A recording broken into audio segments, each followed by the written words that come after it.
महाराष्ट्र के बीड़ में सरपंच संतोष देशमुख हत्याकांड को लेकर सियासत पूरी तरह से गरमाई हुई है।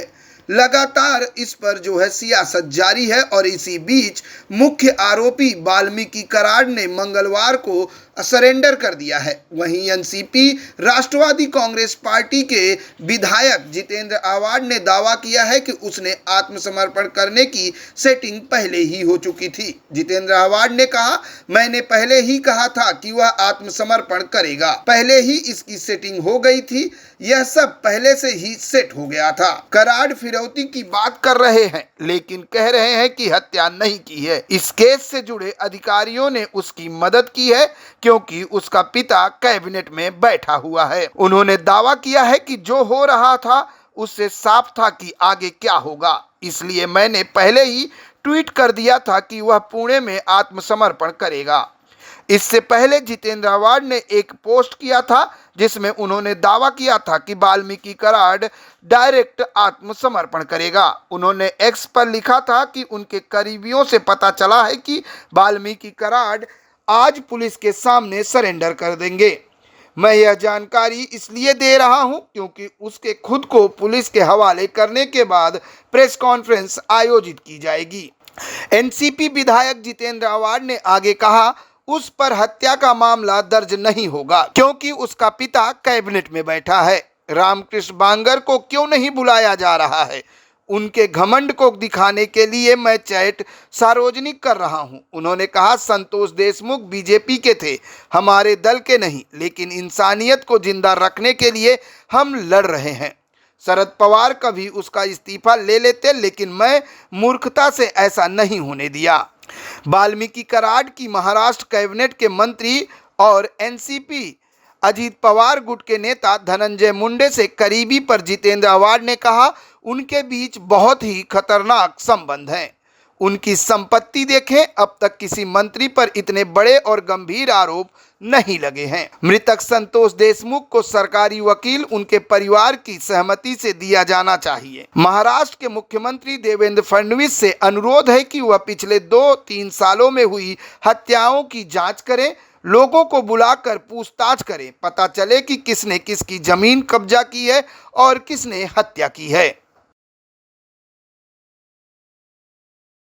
आहे की तू हजर होतेस का? ये आम्ही आहेत स्वागताला. अजून फोटो नाही बाहेर आले, नशीब चहा पितांनाचे की आल्या आल्या मस्त गरम गरम चहा वगैरे पाजला, असं भजी भजी खाल्ली आणि मग साहेब गेले. हे जो माणूस इतकी हिंमत ठेवतो की मला तर अटकपूर्व जामीन मिळणारच होता. अरे मिळणार होता? अख्ख्या बीडला माहिती की राग कोण उचलतं, अख्ख्या बीडला माहितीये की रेती कोण उचलतं, अख्ख्या बीडला माहिती आहे की डीपीटीसी मधनं पैसे कसे जातात. आणि फायनान्स मिनिस्टर अजित पवार साहेबांनी जिल्ह्याला करोडो रुपयाचा निधी दिला, 2 हजार कोटी रुपयाचा. तो जातो डीपीटीसीच्या मार्गातनं, कलेक्टरच्या माध्यमातून. तर त्याचा रूट काय आहे आणि त्याच्यावर किती टक्केवारी आहे हे सगळं धक्कादायकच आहे ना. कारण का उघडपणाने बोललं जातं की डीपीटीसीचं कॉन्ट्रॅक्टच कराडांकडे होतं, कोणाला द्यायचा नाही, किती घ्यायचे, काय घ्यायचे. मग पालकमंत्री काय करत होते? नाही असं की सीएम, मी अजूनही सांगतोस की कोएलिशन गव्हर्नमेंटमध्ये एखाद्याला काढणं, एखाद्याला पदावरनं काढणं हे सीएमचं काम नाही. जसं मंत्री बनवताना ही हॅड टू कन्सल्ट की बाबा एकनाथ शिंदे साहेब तुमचे कोण बनवायचे, अजित पवार तुमचे कोण बनवायचे. मग अजितदादांनी नावं दिली, मग एकनाथ शिंदेनी नावं दिली. बरे डिपार्टमेंट देताना त्यांनी वरती बसून ठरवले असतील. त्याला लिमिटेशन्स, कोएलिशनमध्ये तुम्हाला लिमिटेशननुसार काम करावं लागतं. तसं इथले आजच्या मंत्र्याला तुम्हाला सांगताच येणार नाही की तू राजीनामा दे. It is for Ajit Pawar to take a call. Ajit पवारांनी अंतिम निर्णय घेतला पाहिजे. बाबा समाजामध्ये जर इतकी घृणा, इतका द्वेष, इतकी कटुता पसरत असेल तर कुठे थांबायचं? कदाचित सीएमनी त्यांना सांगितलंही असेल. आता हे सगळ्या आतमधल्या गोष्टी काय आपल्याला माहित नाही, पण जे आपलं मत आहे, नार्वेकर हा इंडिव्हिज्युअल माणूस आहे, त्यामुळे त्याची काय भूमिका असू शकते ह्याच्याबद्दल तुम्ही मला का विचारता? तो मोठ्या मनाचा माणूस आहे, त्यामुळे मोठ्या मनाची माणसं अशी मोठी असतात, ते लिबरल असतात एकदम, त्यामुळे ते व्यक्त होतात. आम्ही तेवढे मोठे नाही, त्यामुळे आम्ही आपल्या मर्यादा सांभाळून बोलतोय. बीडमध्ये ज्या प्रकारे बंदुकीचे लायसन्स देण्यात आले आहे त्यावरून पण आता जे रेफरन्स करणारे आहेत पोलीस विभागाकडे कलेक्टर नाही, यांनी मागणी केली ना दिवशी सुरेश दसांनी की ज्या ज्या कलेक्टरनी फायनल सही केली आहे, कारण का बीड वगैरे ह्या जिल्ह्यांमध्ये लायसन्स देण्याचा अधिकार कलेक्टरला आहे, एसपीला नाही आहे. एसपीला लायसन्स देण्याचा अधिकारच नसतो.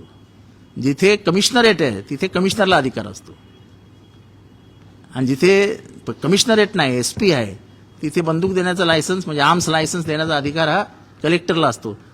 हे कलेक्टरनी हे तपासायला पाहिजे की कुठल्या पोलिसांनी रेकमेंड केलं फायनल आणि मग कलेक्टरने साईन केलं. ज्या फळला बंदूक चालवणाऱ्या त्याच्या मुलाला म्हणजे त्याच्यावर कारवाई झाली त्या फळने परळीमध्ये ते बूथ कॅप्चरिंग पण केला असेल तुमच्या पक्षाचा आरोप होता. तुमच्या उमेदवारासोबत सुरक्षा अहो साधारण अर्धे बूथ, मतदानातले अर्धे बूथ हे कॅप्चर झाले.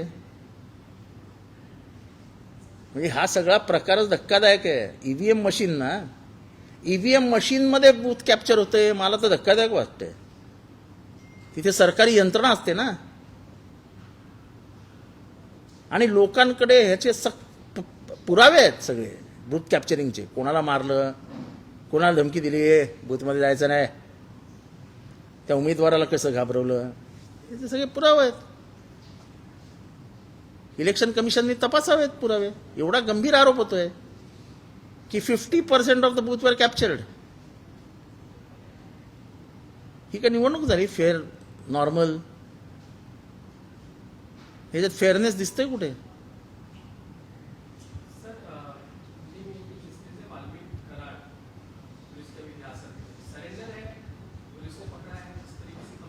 देखो ऐसा है कि इसको क्या कहेंगे, 60 साल में ऐसा एक भी उदाहरण नहीं है जो आदमी कार से गया पुलिस स्टेशन में, जिसके नाम से पुलिस 22 दिन चिल्ला रही है, पूरी महाराष्ट्र चिल्ला रही है, पूरा महाराष्ट्र शक के गुंजाइश में है, और तब वो जाता है, गाड़ी से जाता है, मैं आ रहा हूं कहता है, वीडियो डालता है कि मैं आ रहा हूं.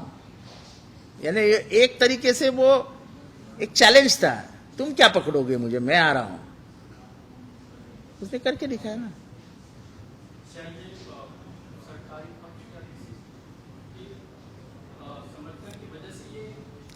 वो ये ऐसा है कि मैं आज भी कहता हूं कि पुलिस कोई भी हो, सरकारी यंत्रणा, जब सरकार है तो सरकार के इशारे पे ही काम होता है.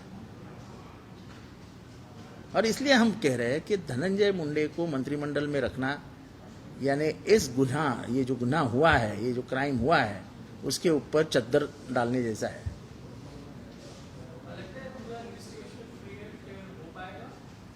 ऐसा उम्मीद हम देवेंद्र फडणवीस जी से रखते हैं. जिस तरीके से आज अभी एक आधे घंटे पहले उन्होंने कहा मैं किसी को भी नहीं छोड़ूंगा, क्योंकि मैंने उनको याद दिलाया था कि ये बात ध्यान में रखना कि वो आदमी भले ही बीजेपी का कार्यकर्ता था, उससे मुझे कुछ लेना देना नहीं है. मैं कभी भी पार्टी पॉलिटिक्स ऐसी चीज़ों में नहीं लाता हूँ. पर ये हमको सबको ध्यान में रखना चाहिए कि उसके 2 बच्चे अनाथ हो गए, गरीब है वो, उसकी बीवी का सिंदूर गायब हो गया. मैं महाराष्ट्र के और सभी लोगों से आपको भी पूछना चाहता हूं कि आपके बहन से अगर ऐसा बर्ताव होता तो आपके दिल में क्या होता?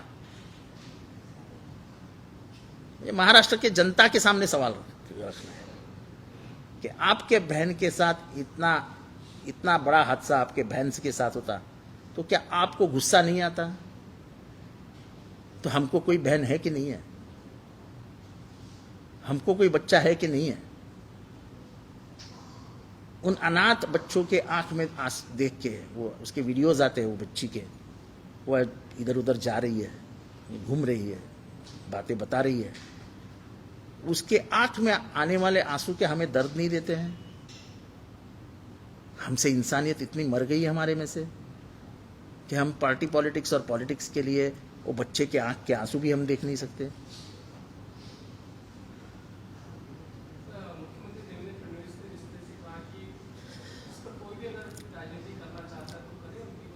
देखो ऐसा है, वो मैंने बोला ना कि भाई तुम सीआईडी को बापू अंधड़े की केस दे दो, देखो क्या आता उससे बाहर। गोली किसने मारी, वो आदमी किसके साथ आया, जिसको तुम आरोपी बनाए हो 302 में, वो किधर था, सब सच सामने निकल आएगा।